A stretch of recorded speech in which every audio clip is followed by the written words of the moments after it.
In acrobatics, rolls are a very utilized movement, either if you go into a move from a roll or maybe you exit a move into a roll.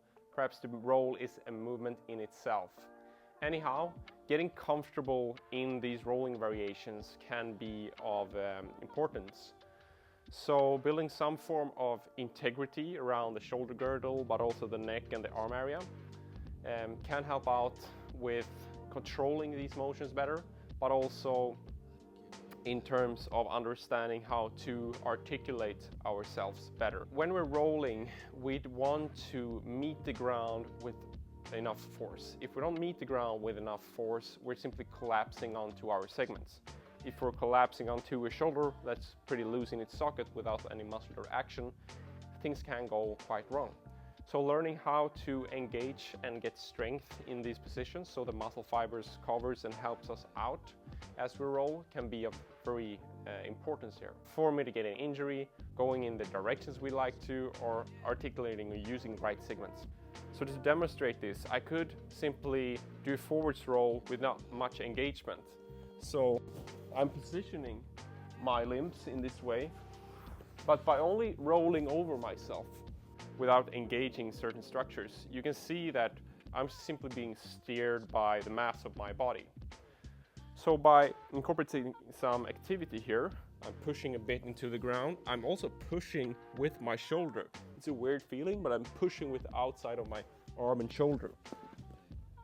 I can stay static, or I can choose to move in this position. But I can also maybe direct my roll in a better way. So the force here is important. And we can work up the force or the engagement in the particular rolling variations themselves. But we can also work this in isolation, maybe in our auxiliary work after a workout or in before a workout to kind of prime up and warm up these specific segments that we're using. So for the forward roll, we need to engage both the arm length but also the hand. To work up to this, I like to use a drill that I call the tower. So we're simply going to stack ourselves up in a shoulder stand. And the way to enter this could be from a fetal position, like this. And here I would simply have a 90-degree in my elbow. I will place my head and use my head a little bit. I will place my hand in front of me so that I have a certain control of this base that I've now formed.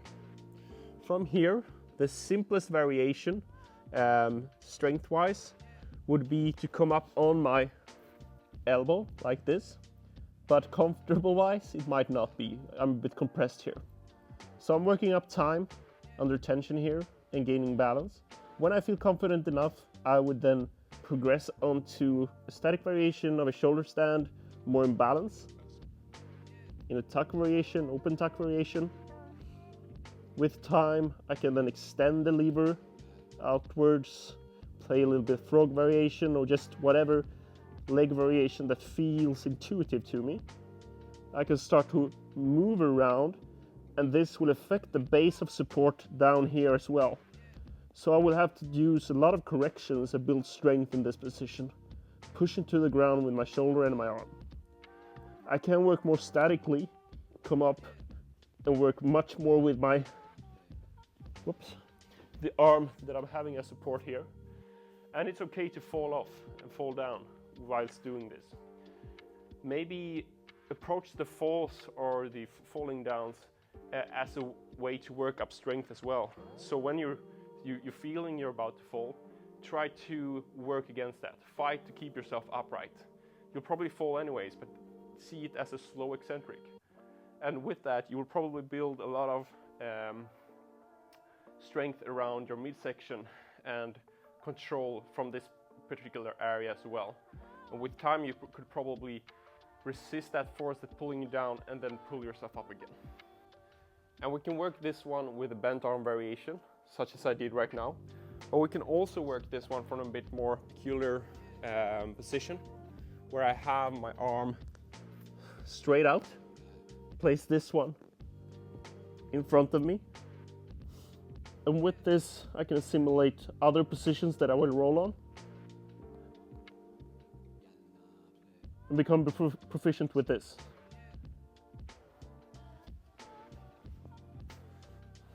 And this is a way to really condition that shoulder to take up impact, but also to press your whole body weight into the ground. Yes, we talked about the straight arm and bent arm position. I would say next up we could play a little bit with a same side position.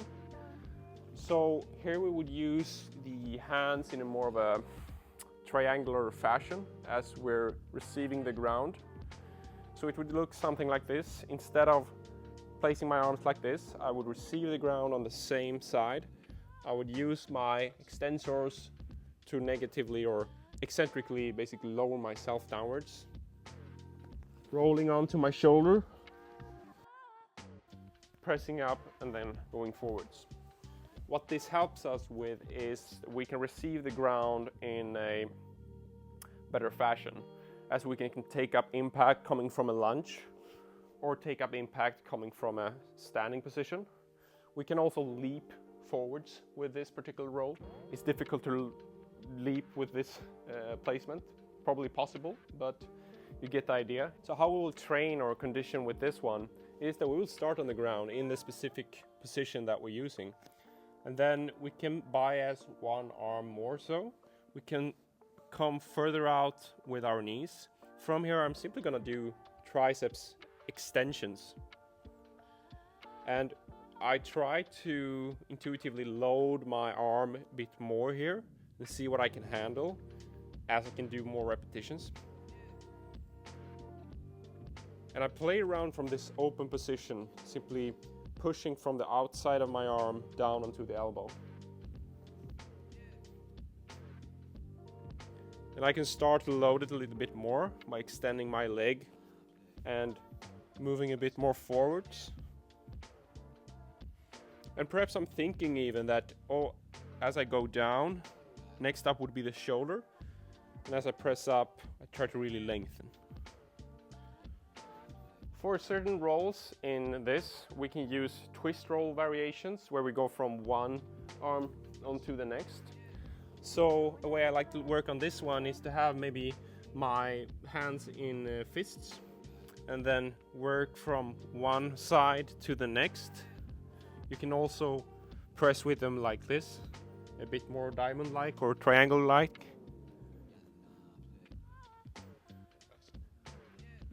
Really get that sense of awareness, understanding how to roll on each segment very smoothly. Make it a bit more heavier.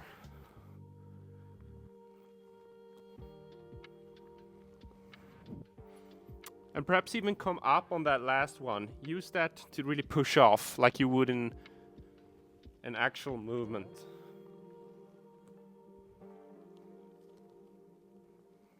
So for the whale roll, which is basically a backwards roll with an extension occurring in the middle, extension in the hip. So it looks something like this. I go backwards, and then I simply support myself on the way down and I extend through the chain. To work on this and condition a bit for this, it can either be helpful to play with a supinated way of holding yourself in position. You could think of the tower that we had from the start, like this.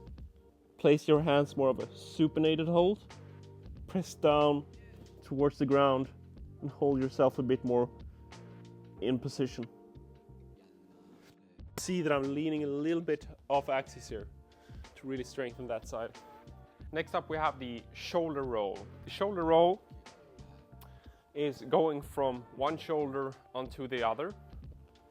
One can enter this in a lot of different ways, but from a very basic standpoint, I can enter it here from my side up into like cactus position. I'm coming 90-90 onto both of the arms and having myself in this upside down pancake basically. I can lift from the ground, I can compress more, be with my feet on the ground. Then I simply transition onto the next shoulder, roll on downwards. To gain better control in this one, we can play from the upside down pancake pushing down into the ground from the 90-90 position.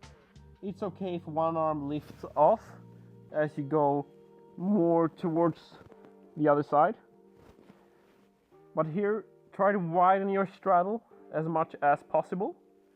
Reach with your toes and really drive this elbow and shoulder into the ground.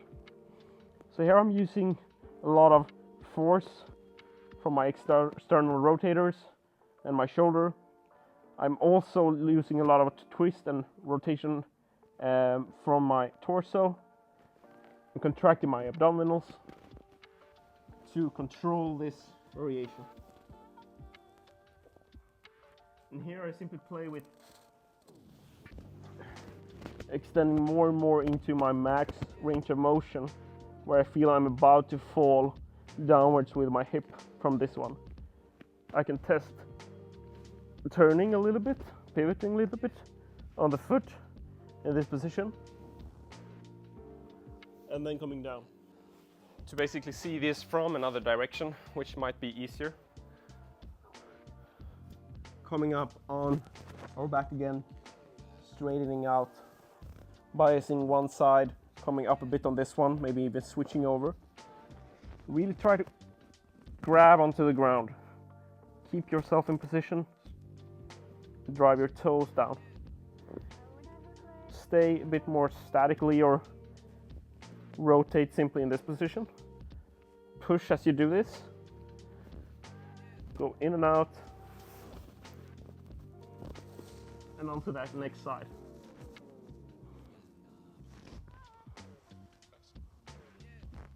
So a supplementary thing to work on amongst with all the conditioning drills for the rolling variations can be to put in some conditioning for the neck.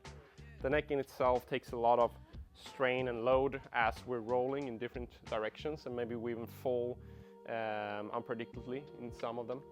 So having some form of supplementary drill for this can help ease up a bit of that strain and stiffness, and also strengthen it, of course. I like to work with some wrestling drills here.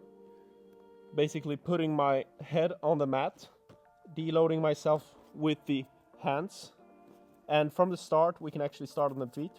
We roll forwards into flexion, and then we push backwards into extension. Using my neck, percentage wise I might have 80% in my knees and arms and 20% in my neck currently. But I can increase this, work more and more.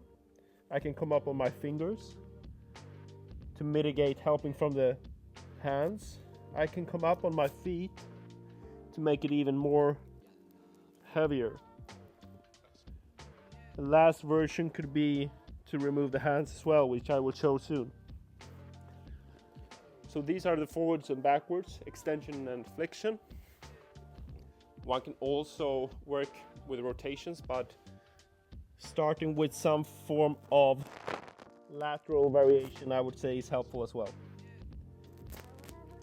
So here I try to push to the right when I'm in my bottom position, and to the left here. Similarly, I can get light off my feet.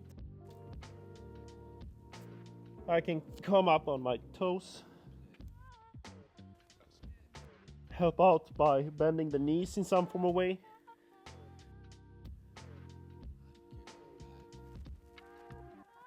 And if you want to save some of the hair on your scalp, you can simply use a beanie like this. Very helpful when you train any form of neck rolls or breakdown moves. So working extension and flexion like this.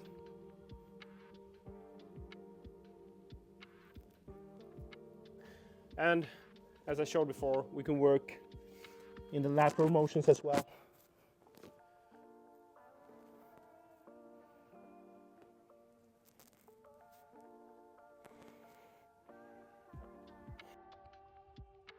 Just like this, getting comfortable taking load from there and pushing from the head as well. It's very useful in rolls to support yourself by pushing in different directions. Maybe not the most comfortable at first though. So there you have some conditioning drills for the rolls. There's a lot of other variations that I haven't covered here that might come up in the future. Anyway, I think placing these afterwards or in the start of the workout can help out immensely from mitigating any form of injuries, but also strengthening these particular segments around the upper torso and neck. But also you probably can feel a bit more control with time and integrity in these segments.